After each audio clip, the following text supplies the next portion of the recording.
Omori feels like the most original piece of art to grace the old school RPG scene in years. It tells a heartwarming yet grim story of a child going through depression in a profound way. Its visual style blends pixel art and crayon drawings for something that feels familiar but distinct. Its combat is lively, clever, and has some interesting mechanics that feel perfectly in tune with the themes of the game. The music and sound design is sensational, as it has melodies that have stuck in my head for weeks. It takes typical tropes and mechanics of JRPGs and finds ways to make them more meaningful. And to think that this gem of an experience was made using RPG Maker.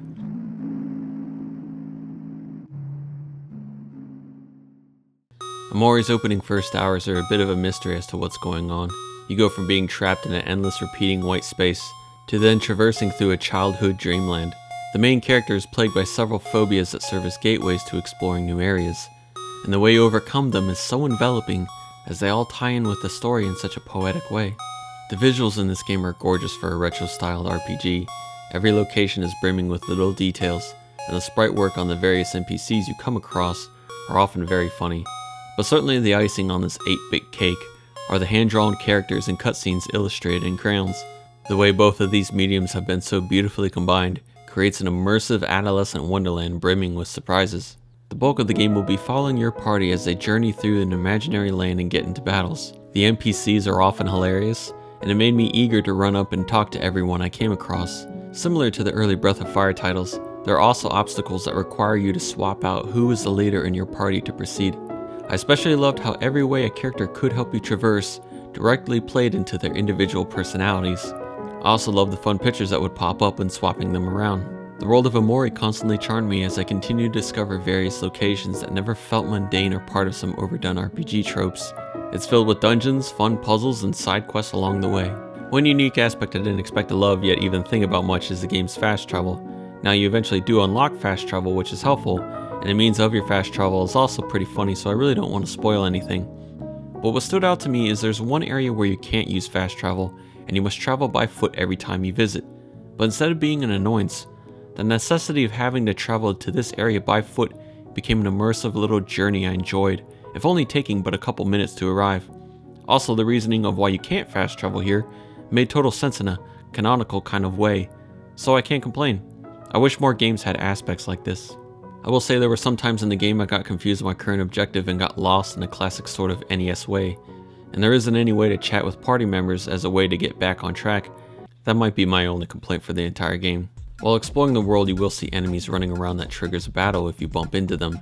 I appreciate that the battles in this game aren't random encounters, so you can avoid them if you choose, but they will attempt to tag you, so you must choose how to avoid them carefully.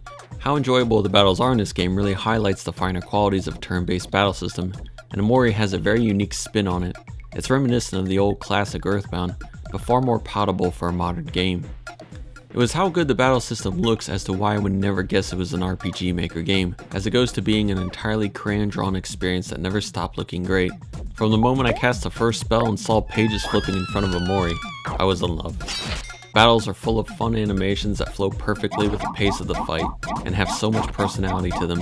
The enemies range from being cute bunnies to entire planets, several with loads of great humor and charm. The boss battles were all memorable, each with unique tracks that cement the atmosphere around you. The standard battle music also never got stagnant, as it rotates depending on the area you're in.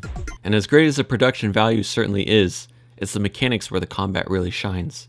Each of the characters serve a different role in the party, such as support and damage dealers, but what sets this game apart is its emotion mechanic. Every character and enemy can go from being neutral to be made happy, angry, or sad, and each emotion has a different perk and drawback. Happy, for instance, makes your character more likely to land a critical strike, but also makes them more likely to miss an attack altogether.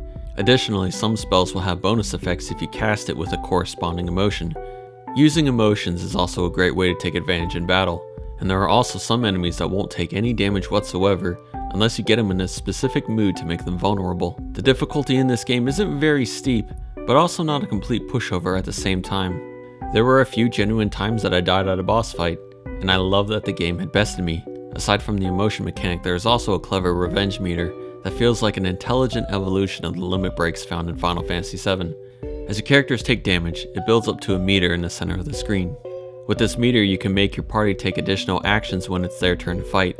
Overall, it did a great job to make me consider if I wanted to use the ability purely on offense, defense, or to be saved up for something bigger. Like most RPGs, your party gains experience from battles and learns new spells as you level up. I like this traditional approach here as I think it always did a good job to reward the player, and it's quite welcome here. The battles in Omori are nothing short of fantastic, and one of my favorite aspects of the entire game.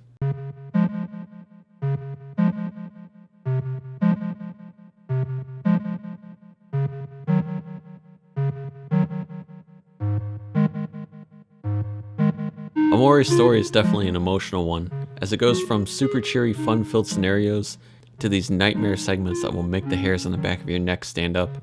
It's almost as if you're playing Super Mario RPG at one moment, only for it to turn into Silent Hill the next. And the roller coaster of emotions the story was able to pull from me is a testament to its quality. And like any good story, it's supported by a strong cast of characters.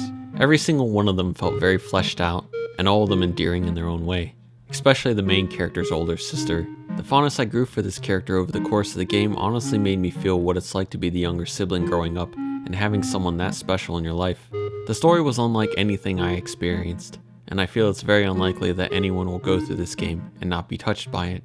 Having a masterpiece for a soundtrack is something many games today can claim, especially since about every beloved classic JRPG out there is paired with an incredible soundtrack. But like the ones that have inspired this game, Omori's music is full of heart and imagination. It's quirky when it's funny, it's tense and unnerving when it's dark and mysterious, and it's uplifting and beautiful when it's uplifting and beautiful.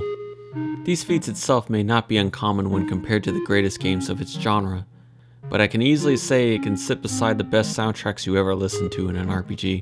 As for the sound design itself, that is also quite fantastic. When I think of new RPGs and how often they fall far from the mark compared to the ones that blew me away from my childhood, I can't help but wonder if I just have those rose-tinted glasses given to me by my younger self. But then I play a game like this, and I feel validated in my belief that I haven't played a game this good since the 90s. I think the elephant in the room is how similar to Undertale Omori is. Just about every bragging right I could give to this game, I could have given to Undertale 5 years ago. Despite me saying that, I in no way would call this game an Undertale knockoff. For one, it started development way before Undertale was released, and as many strong suits as they share, I can also think of several reasons where they are separate and uniquely great. And Omori is real greatness.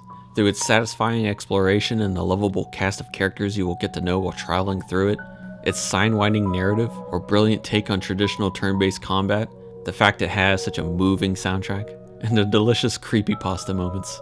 These are all games that came out in 2020 that I do love, and they have not done what Omori has. An RPG maker. This is why you should play Omori.